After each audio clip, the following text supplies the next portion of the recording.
ভালো করে পরীক্ষা দিও। তোমার স্কুলের প্রিন্সিপাল কিন্তু আমাকে কল করে অনেক কথা শুনিয়েছে। তোমায় আলাদা করে ফর্ম ফিল আপ করিয়ে দিয়েছে। আবার রেজিস্ট্রেশন কার্ড প্রবেশপত্র তাদের না জানিয়ে দিয়েছে। এতে প্রচণ্ড রাগ করেছে তিনি। আমার মান রেখো, ভালো রেজাল্ট করো। শোনো, তোমার আশেপাশে আমাদের স্কুল সকল স্টুডেন্টরা বসে, ওদের কিন্তু তুমি হেল্প করবা। সকলে হাঁ করে জনাব খায়রুলের কথা শুনছিল। ঈশা মাথা নাড়িয়ে হ্যাঁ সূচক জবাব দেয়। ভালোই ভালোই পরীক্ষাটা সেদিন শেষ হয়। পরীক্ষার সময় পড়াশোনার ব্যস্ততায় কাটতে থাকে ঈশার। কি ব্যাপার, আমার মেসেজে রিপ্লাই করো না কেন? আজকাল তোমায় খুঁজেই পাওয়া যায় না যে। মেসেঞ্জারে অভিকের মেসেজটা দেখে ঈশা অবাক হয়। হৃদয় খানের থেকে পড়ার নাম করে তার ফোনটা নিয়ে আইডি লগ ইন করে ফেসবুক চালাচ্ছিল ঈশা। আগামীকালকে ইংরেজি পরীক্ষা, সব রিভিশন অনেক আগেই দিয়েছে। মেহরিন বলেছে মধ্যরাতে সাজেশন পাবে, যেটা 100-এ 100 কমন। সেই সাজেশনের আশায় বসে আছে এখনও। হৃদয় খান অবশ্য সব শোনার পর ফোন দিতে চাননি, কিন্তু মিসেস সেলেনা দিয়ে গেছেন, বলে গেছেন পড়ার জন্য ফোন দিয়ে যাচ্ছে, পরীক্ষা যেন ভালো হয়। ঈশার ভাবনার মধ্যে আবারও অভিক মেসেজ দেয়। ঘড়িতে সময় দেখে নেয় রাত 1:30 বাজে। তুমি কি আমার সাথে ভাব নিচ্ছ? মেসেজটা পড়ে ঈশা রিপ্লাই করে। আপনি কে? আপনার সাথে ভাব নিব? চিনেন আমাকে? ঈশার মেসেজের রিপ্লাইয়ে অনেকগুলো হাহারি একটাই অভিক। দেখো ঈশা, তুমি যেদিন আমাকে রিকোয়েস্ট দিছো ওই দিন থেকেই তোমায় চিনি আমি।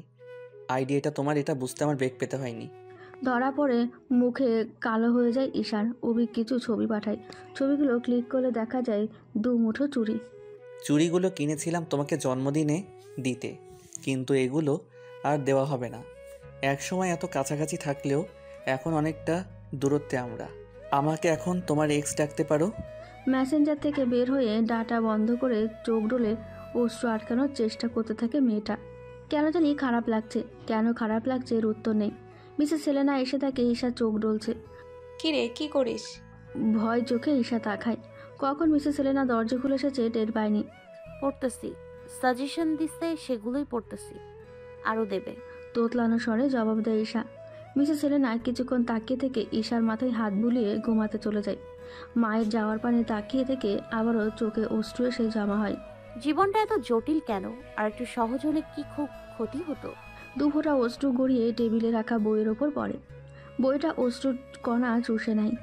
এক ধ্যানে সেই দিকে তাকিয়ে রইল মেয়েটা। শনিবারে গণিত পরীক্ষা, মাঝে বন্ধ। শুধু শুক্রবারের জন্যই সূত্রগুলো ভালো করে রিভিশন দিয়ে ঝালাই করে নিচ্ছে ঈশা। ম্যাথ পছন্দের বিষয় হলেও সূত্রগুলো মাঝে মাঝে বেইমানি করে। সবাই ঘুমোচ্ছে আর মেয়েটা রাত থেকে অঙ্ক করছে। ক্লান্ত ভঙ্গিতে বই বন্ধ করে ড্রয়িং রুমে উকি দিয়ে দেখল রাত 12:30 বাজে। ব্যাগ থেকে নিজের লুকায়িত ফোনটা বের করে ডাটা অন করে ফেসবুকে ঢুকলো। মেসেঞ্জারে বেশ কিছু মেসেজ জমা হয়, সেগুলো দেখার জন্য মেসেঞ্জারে গেল। অভিক কিছু মেসেজ পাঠিয়েছে। তপ্ত শ্বাস ফেলে মেসেজগুলো পড়তে শুরু করে। কি ব্যাপার, হঠাৎ মেসেজ দিচ্ছেন? ঈশা রিপ্লাই করে। অভিক অ্যাক্টিভ থাকা সত্ত্বেও বেশ কিছুক্ষণ পর রিপ্লাই দিল। এক্সকে জন্মদিনে উইশ করতে হয় সেটা ভুলে গেছো? মেসেজটা পড়ে ঈশার সাথে সাথে ডেট চেক করলো। আজকে 14ই ফেব্রুয়ারি। 1 বছর হয়ে গেল এইসব কাহিনী। বিড়বিড় করে বলে ঈশা। অভিক আবারও মেসেজ পাঠায়। আমাদের নাটকের কিন্তু 1 বছর হয়ে গেছে। ঈশা রিপ্লাই করে। আমি কারো জন্মদিনে উইশ করতে ইচ্ছুক নই। তুমি না সোজা কথা বুঝছো না। সহজ রাস্তা কখনোই তোমাকে অ্যাপ্লাই করতে দেখলাম না। মেসেজটা পড়ে ঈশার মেজাজ খারাপ হয়ে যায়। আমার কোনো আগ্রহ নেই আপনাকে নিয়ে। নিজের চরকায় তেল দিন। সেধে মেসেজ করে অপমান করছেন। এই যে 6 লাইন বেশি বুঝো, এটাই সমস্যা। স্টুপিড মেয়ে। জেদে ঈশা মেসেজ সেন্ড করে রেখে দেয়। অভিক মিনিট কয়েক পর আবার মেসেজ পাঠায়। অ্যানিভার্সারি যেহেতু পালন করা সম্ভব না, অ্যাটলিস্ট আমার জন্মদিনটা পালন করতে দেখা করতে পারো। মানে? দেখো, যেহেতু আমি বার্থডে বয়, আমাকে তো তোমার উপহার দেওয়া উচিত। উপহার হিসেবে তুমি আমার সাথে কালকে দেখা করো। আমি কেন আপনার কথা শুনবো? আপনার জন্মদিন হোক কিংবা বিবাহ হোক, তাতে আমার কিছু না। কালকে সকাল 10টায় যেই মলে আমাদের প্রথম দেখা হয়েছিল সেখানে এসো। আমি অপেক্ষা করব। পারবো না আমি। আপনার সাথে দেখা করার মোটেও ইচ্ছে নেই আমার। আমি কিন্তু অপেক্ষা করব ঠিক সকাল 10টায়। বলছি না পারবো না।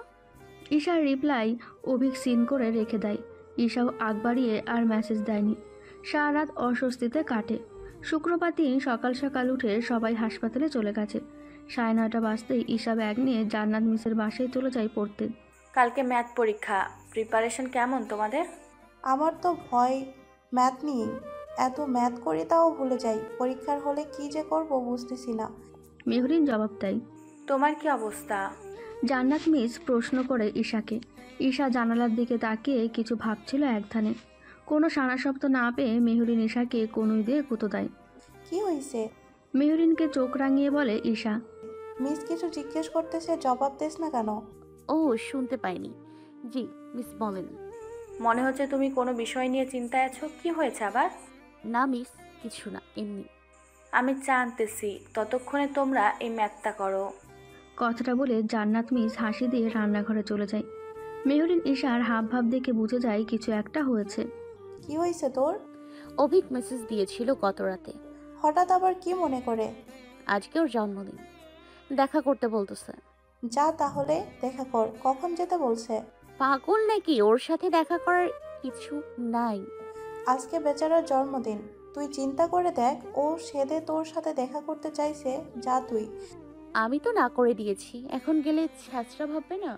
কিছু ভাববে না। কয়টায় দেখা করতে বলছে?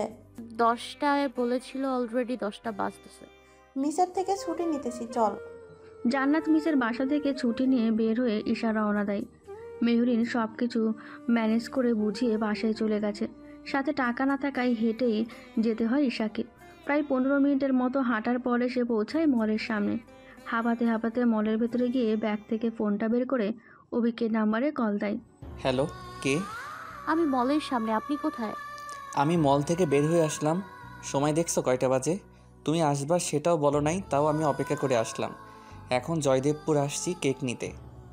একটু অপেক্ষা করো, আমি এখনই ব্যাক করতেছি। 20 মিনিট লাগবে যদি জ্যাম না থাকে। আচ্ছা ঠিক আছে। কল কেটে ঈশা সময় দেখে প্রায় 11টা বাজে। মলের গেটে অনেকক্ষণ দাঁড়িয়ে বিরক্ত হয়ে আবার অভিককে কল দেয়, কিন্তু রিসিভ করে না। মলের ভেতরে গিয়ে ঈশা ঘুরতে থাকে। 3য় তলায় এসে হয়রান হয়ে কিছুক্ষণ দাঁড়িয়ে থাকে। ফোন বের করে সময় দেখে নেয় বেলা 11:30 বাজে। ফোন বের করে আবারও কল দেয় অভিককে। চলে আসছি, কয়েক মিনিট লাগবে। অভিক কল রিসিভ করে বলে, জলদি আসেন, সময় কম। ঈশা বিরক্ত হয়ে বলে। কল কাটার পর একটা খালি টুল চোখে পড়ে মেয়েটার। গিয়ে সেই টুলে বসে। কিছুক্ষণ পর অভিক কল দেয়। কই তুমি? আমি তো নিচে। 3য় তলায় আছি, দাঁড়াও আসতেছি। না থাকো, আমি আসতেছি। কল কাটার পর ঈশা হাঁটা শুরু করে। তখনই অপর পাশে অভিককে দেখতে পায়। অভিকের দিকে একবার তাকিয়ে চোখ ফিরিয়ে ফেলে। অভিক আজকে হালকা নীল রঙের একটা শার্ট পরেছে। সাধারণ এই শার্টেও কেন জানি ঈশার অভিককে অসাধারণ লাগছে। হয়তো পছন্দের মানুষটা পছন্দের রং পরেছে তাই। ঈশার ধ্যান ভাঙে অভিকের কথায়। এখানে কি করো? এমনিতেই ঘুরতেছিলাম। চলো, কিন্তু পিছনে সিঁড়ি দিয়ে নামবো। এদিকে আসো। অভিকের কথা মতো ঈশারও পিছু পিছু যেতে থাকে। পেছনের দিকটায় মানুষ নেই। অভিক কেন এখান দিয়ে নিয়ে যাচ্ছে মেয়েটার বোধগম্য নয়। অভিক আগে নামতে থাকে, পেছনেই ঈশা ছিল। 3য় তলার সিঁড়ি দিয়ে নেমেই অভিক পেছন ঘোরে। দাঁড়াও। অভিক বলে। ঈশা কোনো কিছু জিজ্ঞেস করার পূর্বেই বাম গালে চড় পড়ে। আচমকা গালে চড় পড়ায় অবাকের শেষ সীমানায় পৌঁছে যায় মেয়েটা। বাম হাত বাম গালে দিয়ে দাঁড়িয়ে থাকে। অভিকের পুরো চেহারা গম্ভীর হয়ে আছে। বোঝা যাচ্ছে কোনো কারণে রেগে আছে প্রচণ্ড। মেয়েটার চোখে পানি টলমল করছে। যে কোনো সময় অশ্রুগুলো বাধাহীনভাবে গড়িয়ে পড়বে। দাঁড়ায় আসো কেন? চলো, আরেকটা দিব নাকি? ঈশা চুপ করে দাঁড়িয়ে থাকে। তোমাকে এই চটটা আরও আগে দেওয়া উচিত ছিল। আসো, না হলে ডান গালেও চট দিয়ে গাল লাল করে দিব। গালে হাত দিয়ে ওই অবস্থায় ঈশা অভিকের পিছু পিছু নামতে থাকে। নিচে নামার পর অভিক দেখে ঈশা এখনও গালে হাত দিয়ে আছে। মেয়েটার কাঁদো কাঁদো চেহারা দেখে বোধহয় পাথর মানবের মায়া হয়। হুট করে অভিক হেসে দেয়। মেয়েটার হাত ধরে হাঁটা দেয়। ঈশা হাত মোছড়ামুছড়ি শুরু করে দেয়। এতে রেগে অভিক চোখ রাঙায়। প্রথম দিন যেই ক্যাফেতে দুজন এসেছিল সেই ক্যাফেতেই আবার এসেছে আজ। কি খাবা? অভিক হাসি মুখে জিজ্ঞেস করে। ঈশা মাথা নিচু করে বসে থাকে। অভিক নিজ থেকে ঈশার পছন্দের কোল্ড কফি আর পেস্ট্রি অর্ডার করে। পরীক্ষা কেমন দিতেছো? ফেল করলে কিন্তু রিক্সাওয়ালার সাথে বিয়ে দিয়ে দিব। হাসি মুখে বলে অভিক। ঈশার থেকে কোনো সাড়া শব্দ না পেয়েও অভিক একা একা বকবক করতে থাকে। খাবার এলে ঈশা খেতে নাকচ করে দেয়, কিন্তু অভিক ধমক দিয়ে নিজেই খাইয়ে দেয়। কোনো রকম ঝামেলা না করে ঈশা খেয়ে নেয়। ক্যাফে থেকে বের হয়ে ঈশা বাসার উদ্দেশ্যে হাঁটা দেয়। কই যাও? অভিক ডেকে জিজ্ঞেস করে। বাসা যাই। গম্ভীর গলায় জবাব দেয় ঈশা। পরে বাসায় যাবা, এদিকে আসো। অভিক ধমক দিয়ে বলে। রিক্সা ডেকে দুজনে রিক্সায় ওঠে। ঈশার মন খারাপ সেটা বুঝতে পেরে অভিক ঈশার বাম গালে নিজের ডান হাত দিয়ে ঘষা দেয়। বেশি ব্যথা পাইছো? রাগ করে মারছিলাম, কন্ট্রোল করতে পারি নাই। অভিকের কথায় প্রশ্নবোধক চাহনিতে তাকায় ঈশা। চটটা নিজের দোষে খাইছো, কেন খাইছো সেটা নিজেকে জিজ্ঞেস করো, উত্তর পেয়ে যাও। মাথা ঘুরিয়ে রাস্তার দিকে তাকিয়ে থাকে ঈশা। অভিক ঈশার বাম হাত টেনে নিজের হাতের মুঠোয় নিয়ে নেয়। রিক্সা নিজ গতিতে চলতে থাকে। আস্তে আস্তে সূর্যটা নিজের উত্তাপ ছড়াতে শুরু করে। হালকা বাতাসে ঈশার মাথায় দেওয়া ওড়নাটা পড়ে যায়।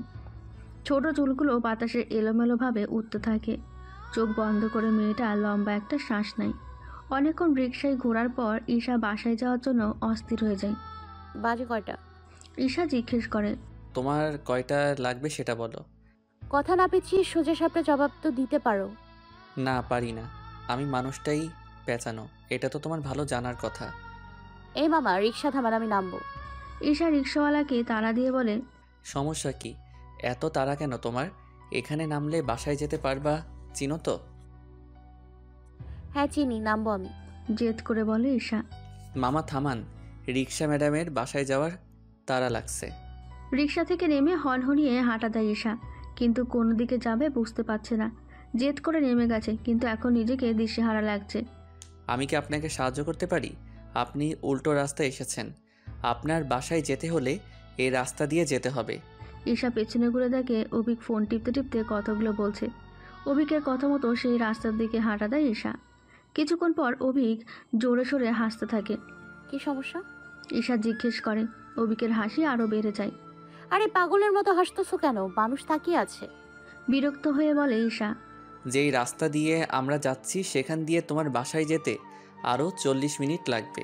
অভিক হাসতে হাসতে বলে। মানে আমাকে বোকা বানালে? জেদ করে রিক্সা থেকে নামছো, এখন বুঝো মজা। আমি আর রিক্সা ডাকবো না, হেঁটেই বাসায় যাবা। ঈশা বোকার মতো কিছুক্ষণ তাকিয়ে থেকে হাঁটতে শুরু করে আবারও। মিনিট 20 হাঁটার পর ঈশা হাঁপিয়ে হাঁটা থামিয়ে দেয়। আমি আর হাঁটতে পারতেছি না। কাঁদো কাঁদো মুখ করে বলে ঈশা। জেদ করবার? মাথা নাড়িয়ে ঈশা না সূচক উত্তর দেয়। আচ্ছা দাঁড়াও, রিক্সা ডাকতেছি। অনেকক্ষণ খোঁজার পর একটা রিক্সা পেয়ে যায় অভিক। রিক্সায় উঠে ঈশা স্বস্তির নিঃশ্বাস ফেলে।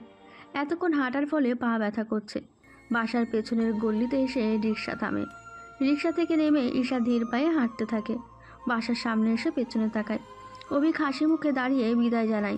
এরপর উল্টো দিকে হাঁটা শুরু করে। অভিক যাওয়ার পরই ঈশা বাসায় যায়। সিঁড়ি দিয়ে ওঠার সময় মনে পড়ে মিসেস সেলেনা সকালে বলে গিয়েছিল ভাত রান্না করে রাখতে। ঈশার ভয়ে কলিজা শুকিয়ে যায়।